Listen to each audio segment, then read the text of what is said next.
घरचे म्हणत होते सणावाराचा पोराव बाहेर हिंडू नका, लवकर घरी या. पण घरच्याच ऐकणार ते आम्ही कुठं? आपलं कधी बी घरच्या आहे ना सांगितलं त्याच्या उलटच काम असतं ना भाऊ.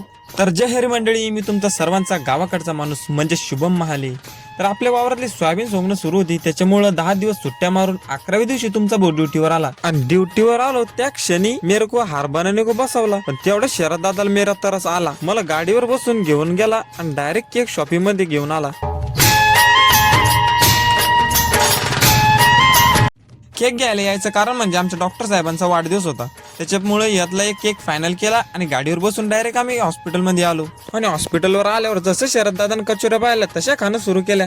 म्हणलं आपणच कोण मागं थांबायचं, आम्ही बी पटापटा कचोऱ्या खाऊन घेतल्या. कचोऱ्या खाऊन झाल्यावर पहिल्या फुरसत मध्ये केकची अनबॉक्सिंग करून घेतली आणि पहिले कॅन्डल बी लावून दिली. कॅन्डल विजून झाली आणि लगेच केक कटिंगला सुरुवात केली.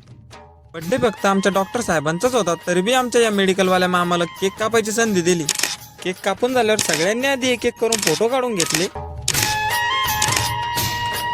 आजचं लक्ष्मीपूजन असल्या कारणामुळे पहिले घरी आलो, पूजा गिजा करून घेतली आणि परत गाडीमध्ये येऊन बसलो, कारण आम्ही चाललो होतो आता आई रेणुका देवीच्या मंदिरावरती दर्शनाला. तुम्ही बी वर टाकल्याच्या आधी द्या तेवढं फॉलोचं बटन दाबून आणि लाईक करून. आणि भेटू आपण अशाच एका नवीन व्हिडिओ मध्ये.